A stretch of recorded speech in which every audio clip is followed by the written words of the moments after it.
કેમ છો? આશા રાખું છું કે તમે બધા સહકુશળ છો. હું પણ સહકુશળ છું. આજે ફરી એકવાર 18 ડિસેમ્બર 2025નું કરંટ અફેર લઈને તમારા માટે હાજર થઈ ગયો છું. તો ચાલો મોડું ન કરતા આજનો વિડીયો શરૂ કરીએ છીએ. એની પહેલા કહેવા માંગીશ કે ચેનલ પર નવા હો તો સબસ્ક્રાઇબ કરી લેજો. વિડીયો જો પસંદ આવે તો લાઈક કરી દેજો અને ભાઈબંધ દોસ્તાર ફેમિલી મેમ્બર સાથે આ વિડીયો શેર જરૂર કરજો. જે પણ મારા ભાઈઓ બહેનો ગવર્મેન્ટ જોબ્સની તૈયારી કરતા હોય એના માટે આ મહત્વપૂર્ણ પ્રશ્નો અને એના જવાબ હોય છે. તો જે ગવર્મેન્ટ જોબની તૈયારી કરતા હોય એને આ વિડીયો શેર જરૂર કરજો. તો ચાલો મોડું ન કરતા આજનો વિડીયો શરૂ કરીએ છીએ. 18 ડિસેમ્બર 2025નું કરંટ અફેર છે. પહેલો પ્રશ્ન છે, પ્રેસ ક્લબ ઓફ ઇન્ડિયાની પ્રથમ મહિલા અધ્યક્ષ તરીકે કોની નિમણૂક કરવામાં આવી છે? સાચો જવાબ છે સંગીતા બરુઆ. બીજો પ્રશ્ન છે, ઇન્ડિયન મિલિટરી એકેડમી IMA માંથી ગ્રેજ્યુએટ થનારી પ્રથમ મહિલા અધિકારી કોણ બની છે? સાચો જવાબ છે સાઈ જાદવ. ત્રીજો પ્રશ્ન છે, યુનેસ્કો દ્વારા માન્યતા પ્રાપ્ત થનાર પ્રથમ રાષ્ટ્રીય ખાદ્ય પરંપરા કયા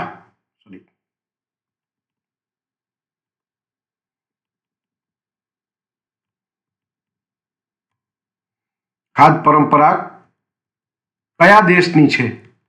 સાચો જવાબ છે ઇટાલીની.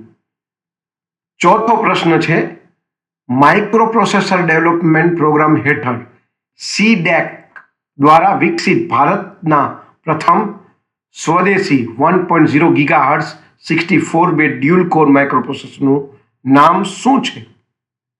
સાચો જવાબ છે ધ્રુવ 64. પાંચમો પ્રશ્ન છે, નવેમ્બર મહિનાનો ICIC મહિલા player of the month award કોણે જીત્યો છે? સાચો જવાબ છે સૈફાલી વર્મા. છઠ્ઠો પ્રશ્ન છે, સંસ્કૃતિ મંત્રાલયના જ્ઞાન ભારત મિશન હેઠળ ભારતનું પ્રથમ યોગ અને આયુર્વેદ આધારિત ક્લસ્ટર સેન્ટર કયું જાહેર કરવામાં આવ્યું છે? સાચો જવાબ છે પતંજલિ યુનિવર્સિટી. સાતમો પ્રશ્ન છે, ઉત્તરાખંડના અલ્મોડા જિલ્લાના કયા પર્વતારોહકે અંટાર્કટિકાની સૌથી ઊંચી ચોટી માઉન્ટ વિન્સન પર સફળ ચઢાઈ કરી છે? સાચો જવાબ છે કવિતા ચંદ.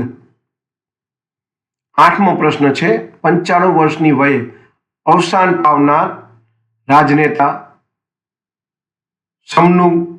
સમનુરુ શિવશંકરપા કોણ હતા? તેઓ એક રાજનેતા હતા. નવમો પ્રશ્ન છે, આર્ટિફિશિયલ ઇન્ટેલિજન્સ ક્ષેત્રમાં ભારત વિશ્વમાં કેટલા ક્રમે સૌથી વધુ સ્પર્ધાત્મક દેશ બન્યો છે? સાચો જવાબ છે ત્રીજા ક્રમે. છેલ્લો પ્રશ્ન છે, માછીમારી અને એક્વા કલ્ચરની ક્ષમતા પ્રદર્શન કરવા માટે કયા કેન્દ્રશાસિત પ્રદેશ પોતાનો પ્રથમ ઇન્વેસ્ટર્સ મીટ આયોજિત કર્યો છે? સાચો જવાબ છે લક્ષદ્વીપ.